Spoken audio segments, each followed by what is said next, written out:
2022년 들어서 우리가 가지고 있던 신앙적인 내용들을 이제 성경적으로 다시 돌아보고 점검하고 있습니다. 오늘은 기도입니다.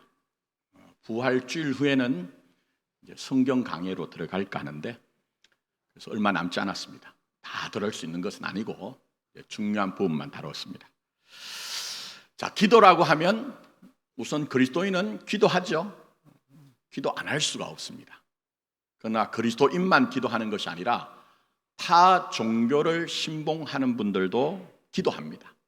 심지어 평소에 무신론자라고 자기 자신을 얘기하는 분들도 보니까요, 삶에 큰 위기가 오면 기도하더라고요.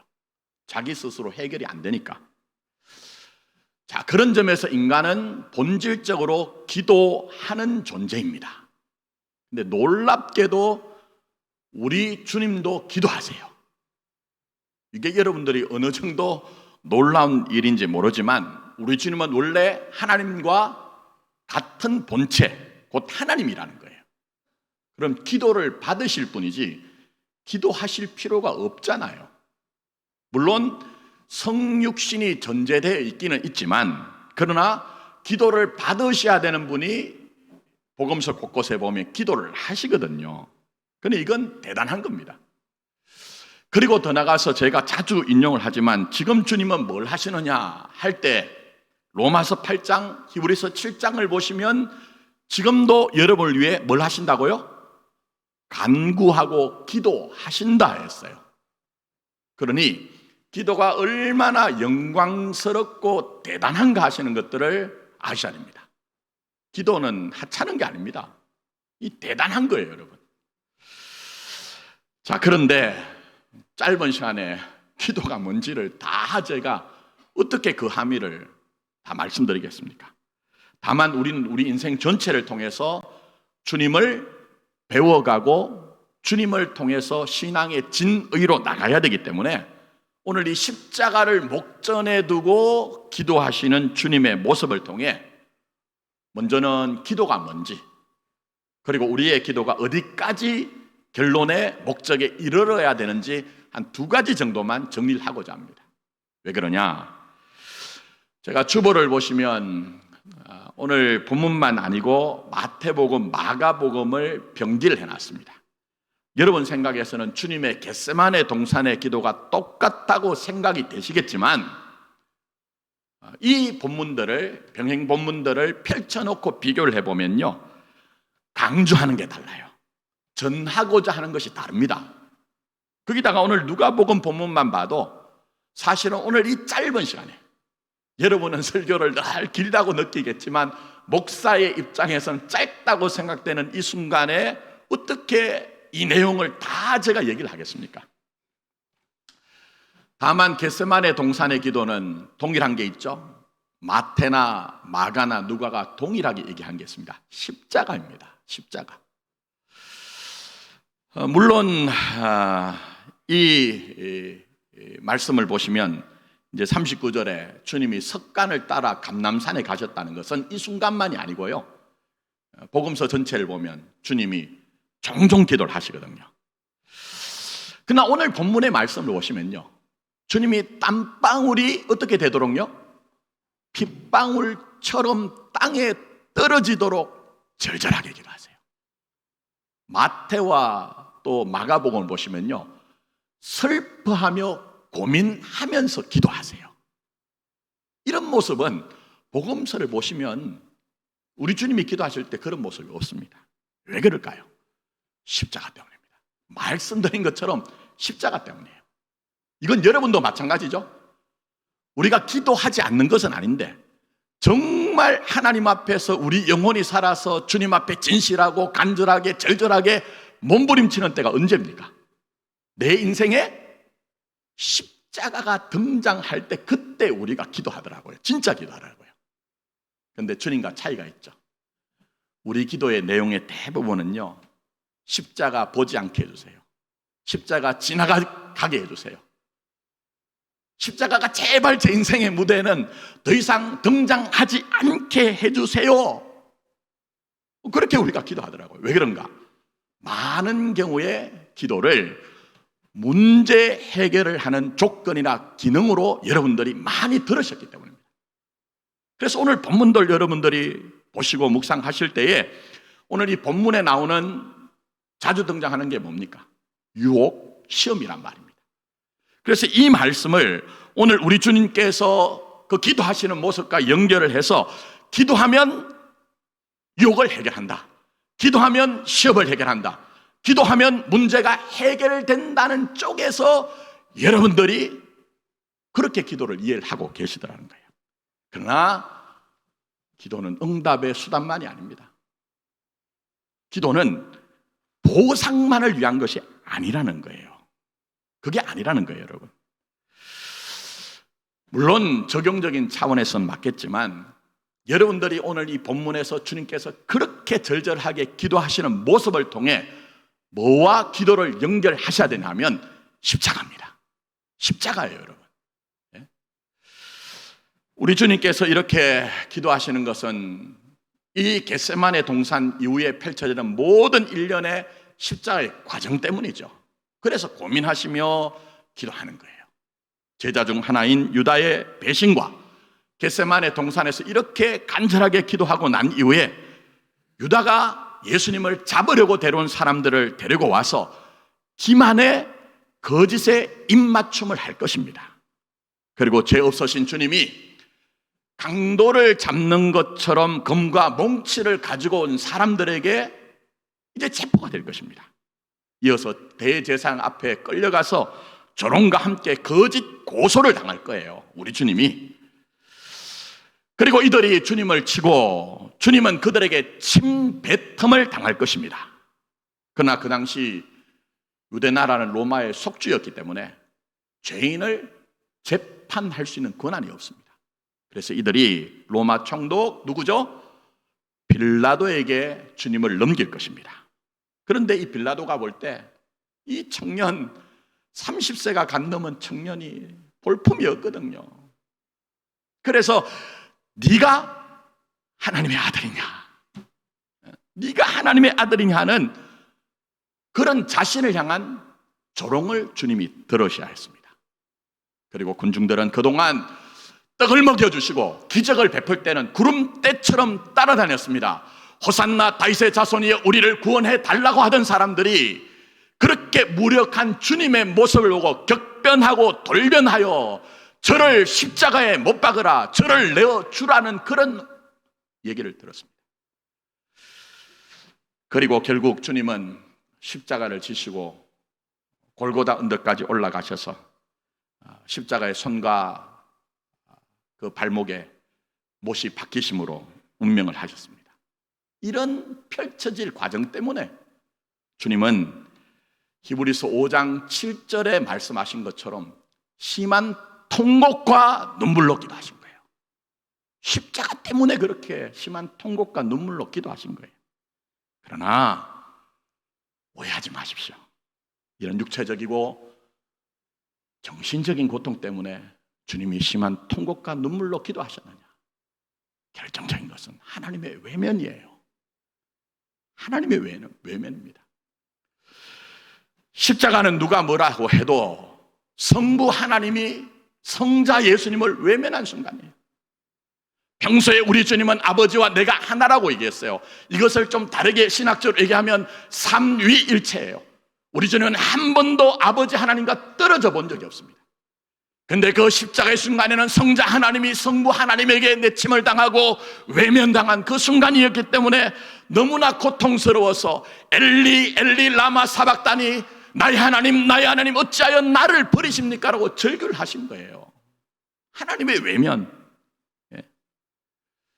물론 이것은 이사야 53장에 예언하신 것처럼 우리의 모든 저주를 짐지고 주님이 나무에 달린 자마다 저주 받은 자라고 하신 것을 감당하신 것입니다. 그래서 어떤 일이 발생됩니까?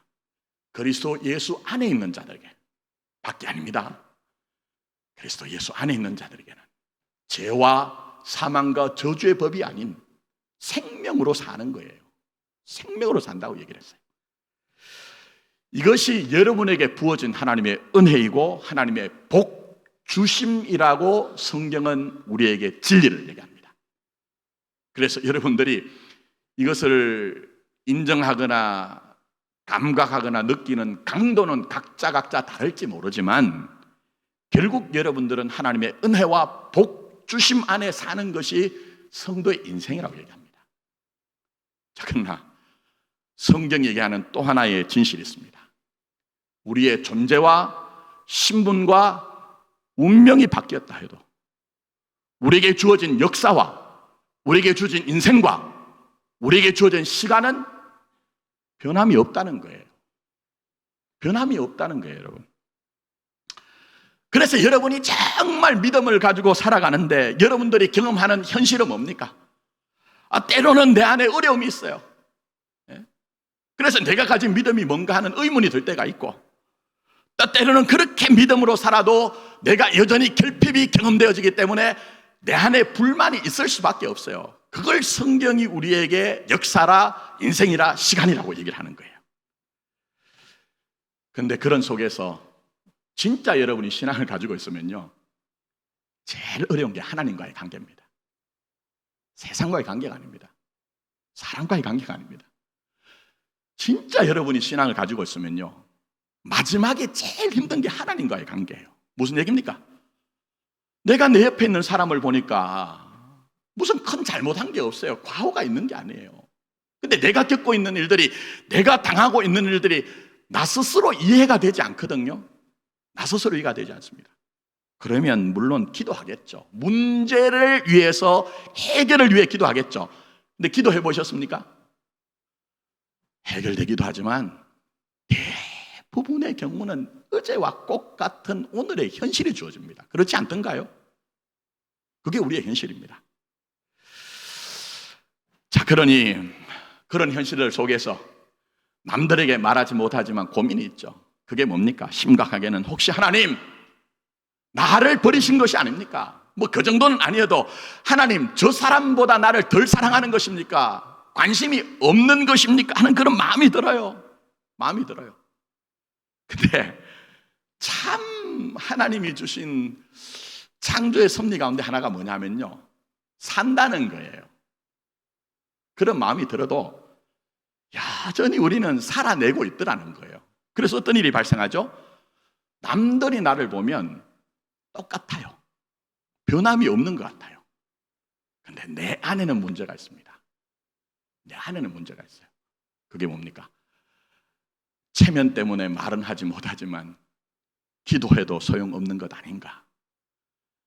종교적인 행위를 그대로 수행해서 장로다, 권사다, 집사다 그렇게 교회 오면 얘기를 듣지만 자기 안에 일어나는 것은 신앙이란 것이 과연 나에게 무슨 도움이 되느냐 하는 냉담함이 있더라는 거예요. 그렇지 않습니까? 전 지금까지 목회를 하면서 경험한 그 사람들의, 교인들의, 성도들의 실상과 실존이 그렇다는 거예요. 예? 물론 제가 이렇게 말씀드리면 너만 그런 것 아니냐, 맞습니다. 여러분은 그럴지 않을지 몰라도 목사인 저는요, 정말 가끔 저의 그런 실상들, 실존들을 경험하거든요. 그래서 힘듭니다. 자, 그러나 그렇기 때문에 여러분들이 그저 사람 사는 것 다 똑같은 것 아니냐, 뭐 이 정도 살았는데 인생이 다 그런 것 아니냐, 이렇게 여러분이 결론을 내려야 됩니까? 신앙은 그렇지 않습니다. 신앙은 절대 그렇지 않습니다. 여러분이 세상과 사람들과의 관계에서 살아있는 영혼이 아니고 하나님과의 관계에서 살아있기를 원하십니다. 그래서 오늘 이 첫 번째로 주님의 기도하는 이 모습, 주님은 이 당신의 기도하는 모습을 통해서 우리에게 뭘 얘기하십니까? 하나님의 뜻을 쉽게 이해하고 쉽게 받아들이는 것이 신앙이 아니고, 너희가 진심으로 하나님의 뜻을 발견하고 그것을 받아들일 때까지 하나님 앞에서 저항하기도 하고 투쟁하기도 하는 것, 그게 기도라는 거예요. 그게 기도라는 거예요. 그게 신앙이라는 거예요. 그래서 여러분, 오늘 본문 말씀에서 주님의 모습이 그거죠? 다른 방법 없습니까? 다른 선택지가 없습니까? 하고 하나님 앞에 지금 대응을 하고 계시잖아요. 물론 이것은 하나님께 불순종했거나 거역했다는 게 아닙니다. 이런 주님의 모습을 통해 주님조차 자신에게 주어진 십자가를 자신의 것으로 받아들이기 위해서 과정이 있었다는 거예요. 시간이 필요했다는 거예요. 근데 말씀드린 것처럼 많은 그리스도인들은 지금까지 성경을 보면서 목사들이 기도하면 유혹을 이깁니다, 기도하면 시험을 이깁니다, 기도하면 문제가 해결됩니다 하는 명분과 어떤 보상으로만 기도를 이해하기 때문에 이렇게 주님처럼 주님 앞에 하나님 앞에 나가서 대결하지 않더라고요. 갈등 속에서 아버지 하나님 진짜 이 십자가가 내 것입니까? 라고 그렇게 하나님 앞에 질문하지 않더라고요. 근데 그렇게 지나가면 어떻게 되는지 아십니까? 신앙을 명분으로 유지하려고 합니다. 명분으로 유지하려고 합니다. 그러나 신앙은 명분 아닙니다. 절대 그렇지 않습니다. 그런 점에서 주님의 모습을 보세요. 오늘 이 기도하는 모습 이해가 되세요? 고통이 너무 크기 때문에 이렇게 고뇌하고 또 슬퍼하고 고민하는 것이 당연하지만 저는 이해가 되면서 이해가 되지 않습니다. 왜 그렇습니까? 성경에 나오는 믿음의 선배들이 고난당하는 모습과는 차이가 있습니다. 비근한 예로 스데반 한번 생각해 보세요. 돌 맞으면서 어떻게 하죠? 돌 맞으면서 어떻게 합니까?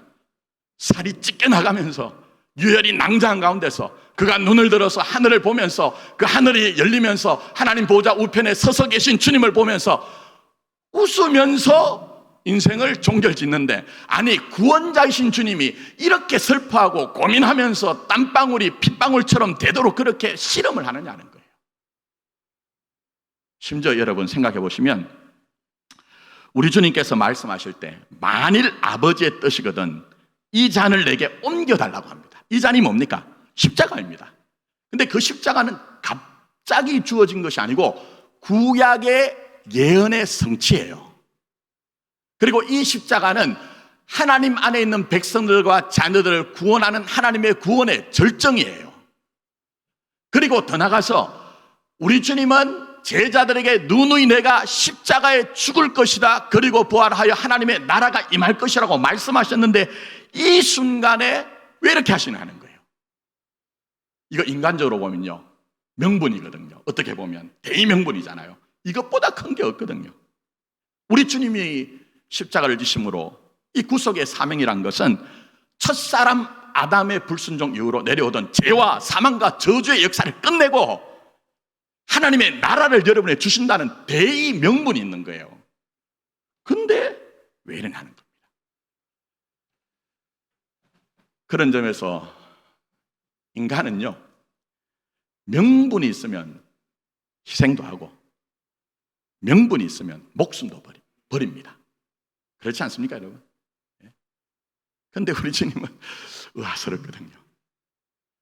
제가 전임지에 목회를 할 때 주사님 한 분이 전도가 되셔서 제자 훈련 받고 교회 기둥같이 되신 분이 계셨어요.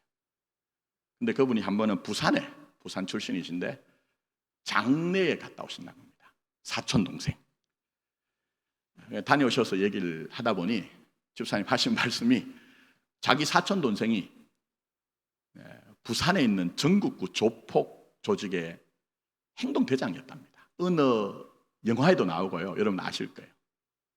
근데 그 사촌 동생이 아주 젊은 나이에 중한 병이 걸려서 결국 이제 죽었습니다. 제가 물었어요. 그 사촌 동생은 그렇다지만 남은 가족들은 어떻게 합니까? 하니까요. 웃으면서 그래요. 목사님 걱정 없습니다. 가족들은 조폭이 책임집니다. 이렇게 얘기해요. 조폭이 책임집니다. 근데 그때 이 조폭 세계 저희 알겠습니까? 조폭 세계 여러 가지 얘기를 하시는데 그 가운데 하나가 명분의 문제입니다. 그들은 명분에 목숨을 건다는 거예요. 그러니까 보스를 위한다든지 자기 조직을 위한다는 명분이 주어지면요 10년 이상을 감옥에 들어가는 것을 두려워하지 않는데요. 그리고 목숨도 건대요. 그게 명분입니다. 그게 명분. 자, 인간도 한낱 조폭들도 그렇게 하는데 우리 주님이 지금 이 잔을 내게 옮겨달라 이거 뭡니까? 이거는 우리 주님이 그 정도로 약했다는 게 아닙니다. 그 정도로 두려워서 쫄았다는 게 아니에요. 명분은 거짓이라는 거예요. 명분은 허위의식이라는 거예요. 그러니 너희는 명분으로 아버지께 나가는 것이 아니라는 것을 지금 보여주고 계신 거예요. 그래서 보십시오. 우리 주님이 십자가를 명분의 문제가 아니기 때문에 아버지가 내게 주신 나의 십자가로 받아들일 때까지 슬퍼하며 고민하며 땀방울이 핏방울이 되도록 그렇게 몸부림을 치는 거예요. 그게 기도입니다. 그게 신앙입니다, 여러분. 이거 놓치시면 안 된다는 거예요. 그런 점에서 명분이 얼마나 거짓된가 하는 것들은요, 여러분, 명분은요 자기 보상과 연결되어 있습니다. 무슨 얘기입니까? 조폭들이 조직의 보스를 위한다, 자기 조직을 위한다는 것은요 전부 다 보상이 있기 때문이에요. 보상이 있기 때문에. 그래서 여러분, 요즘 여러분들 영화 많이 보십니까? 조폭을 다룬 영화가 대부분 다 요즘 뭐죠? 배신을 지금 대부분 다 얘기하는 영화들이고, 매스컴을 보시면 가끔 그런 얘기하죠. 요즘 조폭은 옛날 조폭과 다르다는 거예요. 그건 무슨 얘기입니까? 보상과 관련된 거예요. 보상과. 제가 이렇게 말씀드리면 하니 그런 조폭 얘기를 왜 하십니까? 하지만 세상의 실상이 그렇습니다. 그거 알 수 있는 게요, 인간의 욕망들이 전부 다 집약되어 있는 정치를 보면 알 수가 있습니다. 제가 가끔 정치를 얘기하는 것은 정치 자체가 아닙니다. 어떤 분들은 저보고 좌편이나 우편이나 하지만 저는 예수편이지 그런 정치 의식을 가진 사람이 아닙니다. 하나님의 나라가 우리에게 중요한 것이지 뭐 그 나부랭이 그 정치 가지고 우리가 생명이 좌우가 됩니까? 근데 정치를 얘기하는 것은 제가 말씀드린 것처럼 인간들의 욕망이 고도로 집약화되어 있거든요. 근데 보세요, 정치인들이 내세운 게 뭐죠? 명분입니다. 명분. 민족을 위한다, 나라를 위한다, 국민을 위한다. 진짜 그게 맞던가요? 진짜 맞아요? 아닌 거 알잖아요. 그래서 여러분들이 정치라고 하면 진절머리 느끼시죠? 진절머리 느끼잖아요. 바꿔서 생각해 보세요. 여러분이 하나님 앞에 나가는데 늘 명분만 가지고 나가면 제가 인간적인 입장에 보면요, 하나님이 진절머리를 느끼실 것 같아요. 제발 좀 명분 가지고 내게 나오지 말고 너 자신을 가지고 내게 나오라고 말씀하실 것 같아요. 보상 때문에 네가 내게 나와서 그것 때문에 지금 기도하고 간구하고 인생을 살고 신앙생활 하는 것이 아니라 정말 내 앞에 나와서 살아있는 것으로 몸부림쳐봐라, 그렇게 말씀하실 것 같아요. 그런 점에서는 명분이 여러분을 온전하게 할 수 있는 것은 아무것도 없습니다. 자, 예를 들어 볼게요. 여러분이 고난을 지금 당하고 있습니다. 근데 어떤 사람이 내게 와가지고, 김 집사, 예수 믿는 사람은 고난 당하게 돼 있어. 그러니 고난 당하는 것 당연히 여겨. 맞는 얘기죠. 명분입니다. 그게 여러분들에게 쉽게 받아들여지던가요? 또 어떤 사람들은 보상을 얘기해요. 지금 네가 그렇게 고난 당하는 것은 하나님이 큰 축복을 주기 위한 것이야. 연단하여 큰 그릇이 되게 하기 위한 것이야. 근데 그게 정말 여러분들이 위로가 되던가요? 물론 안 된다고 하면 저도 그거 틀린 겁니다. 그러나 그건 부분적인 겁니다. 그건 부분적인 거예요. 진짜 여러분이 여러분의 삶에 있어서 그걸 전부 다 받아들이는 것은요, 여러분이 정말 우리 주님처럼 하나님 앞에 나가서 세상도 간 곳 없고 사람도 간 곳 없고 하나님과의 관계에서 정말 내가 이것이 맞습니까? 다른 방법 없습니까? 라고 저항하기도 하고 대결하기도 하면서 그런 과정을 전부 다 통과하고 난 이후에야 아버지의 원대로 뜻대로라고 하는 성복과 항복이 나오는 거예요. 이 종교를 가지고 여러분들이 신앙생활 하시려고 하면 허무하실 겁니다. 왜? 진짜 살아계신 하나님을 만날 수가 없기 때문입니다. 그러니 다시 한번 말씀드립니다.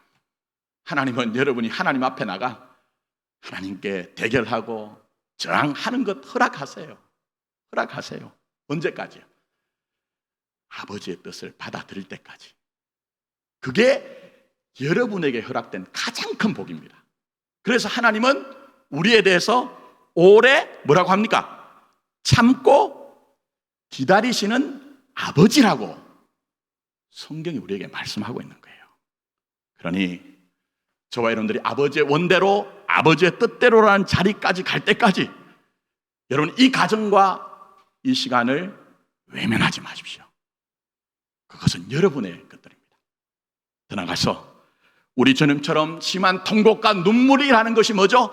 여러분의 인생과 신앙과 기도라는 것을 인정하십시오. 그럴 때에 살아계신 하나님 만나는 거예요. 살아계신 하나님. 자, 이제 더 나가서 두 번째가 뭐죠? 그렇다면 우리의 기도는 어느 자리까지 가야 되느냐 하는 거예요. 여기에 대해서는 이미 언뜻 다 말씀드렸어요. 자, 그러니 깊게 말씀드리지 않고 길게 말씀드리지 않겠지만 다만 주님의 십자가는 뭐죠? 하나님이 주신 거예요. 다르게 표현하면 내게 주어진 거예요. 내게 주어진 것.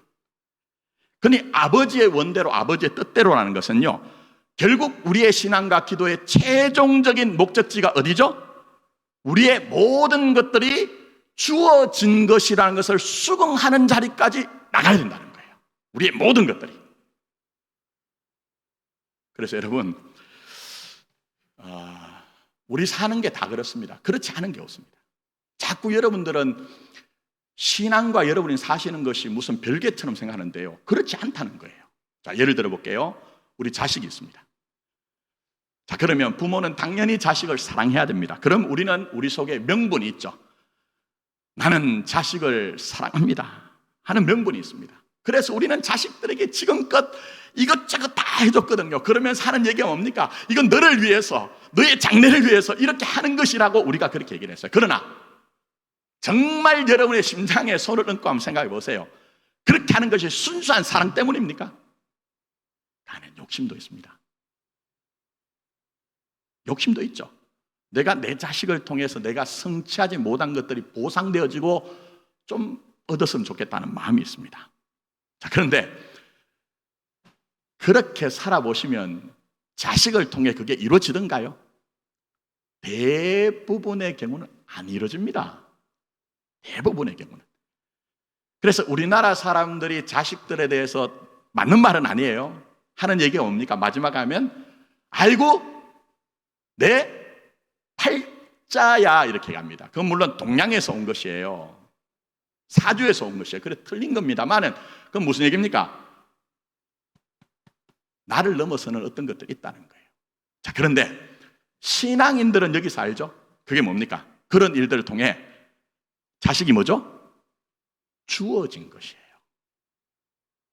자식은 주어진 거예요. 그래서 어느 쪽으로 가야 될까요?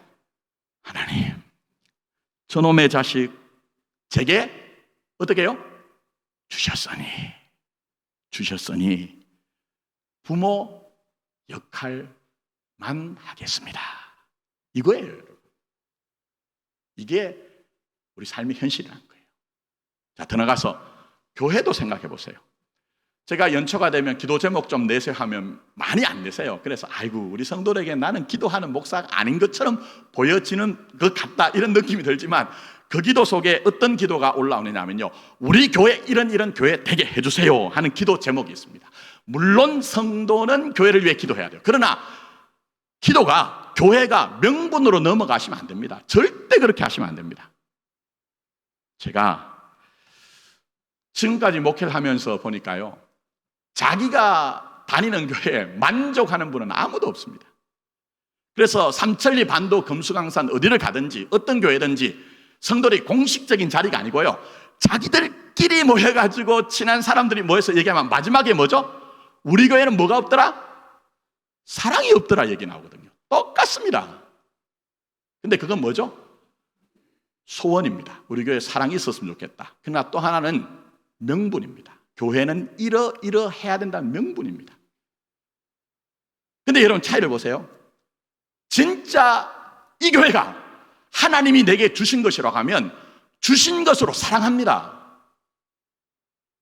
근데 교회를 명분으로 이해하는 사람들은 사랑하지 않습니다. 목회를 하면서 제가 제일 절망하는 것 가운데 하나가 교회는 이러해야 되라고 명분을 내세우는 분들이 저 정도면 참 삶 속에는 하나님의 나라를 위한 주님의 몸된 교회를 위한 어마어마한 헌신과 섬김이 있겠군 하지만 이면을 보면 정말 깜짝 놀랄 정도로 아무것도 없어요. 그건 무슨 얘기입니까? 명분으로 내가 살고 있다는 것에 대한 반증이에요. 그렇게 해서는 하나님 만날 수가 없습니다. 이런 예를 제가 하나하나 들자면 시간이 부족한데 여러분의 모든 것은 뭐라고요? 하나님 주신 거예요. 하나님 주신 거예요. 이거 수긍할 때 십자가 넘어 부활, 죄와 사망의 세력을 밟고 최종적인 승리가 무엇인지를 경험할 것입니다. 그게 신앙입니다. 그게 여러분의 인생인 것입니다. 자, 말씀 정리합니다. 나중에 기도를 다룰 때 좀 더 나눠서 하겠지만 신앙과 기도는 하나님 앞에 살아있는 거예요. 살아있기 때문에 오늘 보니까 명분으로 내가 나를 속이지 않죠. 주님은 이 잔을 받아야지만 다른 길 없습니까? 아버지의 뜻이 꼭 이런 식으로 이루어져야 됩니까? 아버지 하나님 앞에서 저항하고 대결하잖아요. 예? 저항하고 대결하잖아요. 이런 모습은 아브라함도 그랬고요, 야곱도 그랬고, 다윗도 그랬고, 욥이나 예레미야, 하박국 선지자 다 그랬어요. 심지어는 주님도 그렇잖아요. 그러나 그런 과정과 시간이 정당하게 우리가 지나가면 어떻게 되죠? 내게 주신 모든 것들이 아버지의 뜻이구나 하는 것을 정말 받아들이게 된다는 것입니다. 그래서 여러분이 지금 사시는 것이나 오늘 신앙도 그 속에 있는 거예요. 그 속에 있는 겁니다. 그러나 쉽지 않습니다. 저도 저희 교회 와서 그동안 보던 성경이 아니고 엎드려서 하나님의 뜻을 발견하게 해달라고 눈물로 기도하면서 깨우치게 된 이 신앙 결코 쉽지 않습니다. 자, 그래서 어떤 일이 있습니까? 오늘 본문 말씀 보시면 주님이 기도하시는데 누가 와서 도우시죠? 누가 와서 돕습니까? 천사가 와서 돕는 거예요. 그 정도로 가는 길이 쉽지 않다는 거예요. 그러나 역으로 생각하면 뭐죠? 여러분이 우리 주님처럼 그런 과정과 시간 속에서 그걸 외면하지 않고 그렇게 씨름을 하면 누가 돕습니까? 천사가 돕는다는 거예요. 그것뿐만 아니라 성령님이 말할 수 없는 탄식으로 강구하여 주시고 하나님 보좌 우편에 계신 주님이 지금도 스데반이 고통 가운데 있을 때에 벌떡 일어서서 힘내라 힘내라 너는 최종적인 승리가 있을 것이라고 하신 것처럼 여러분을 응원하고 여러분을 힘주신다는 거예요. 그러니 여러분 기도를 그저 응답의 수단으로만 이해하지 마시고 우리 주님이 겟세마네 동산의 기도를 끝내시고 난 후에 십자가를 지셨으니 우리도 저렇게 단박에 순종이 이루어져야 된다고 강박하지 마시고 오히려 주님이 이 기도를 하실 때 이렇게 여러분들이 갈등하며 고민하며 슬퍼하며 그렇게 기도하신 모습을 보며 우리도 우리의 신앙과 기도가 정말 힘들어도 어려워도 한 번 더 나가보자, 조금 더 나가보자, 끝까지 나가보자고 하는 그런 주님의 뜻을 알고 몸부림치십시오. 모든 것들이 하나님이 내게 주신 것이라는 것을 깨닫고 수긍할 때까지. 그런 과정에 뭘 경험하죠? 천사가 주님을 돕는 것처럼 하나님의 일하심을 경험할 것이고 결국 마지막에는 무슨 세상을 여러분 예수 믿는 것이 발칵 뒤집자 이거 전부 다 엉터리입니다. 명분입니다. 그저 사시는 모습대로 사시면 그게 하나님이 받으실 영광이요 뜻이란 것을 발견하고 그것 때문에 감사할 수 있을 거예요. 그것 때문에. 그런 복된 삶이 되기를 예수님의 이름으로 축복합니다. 기도드리겠습니다. 아버지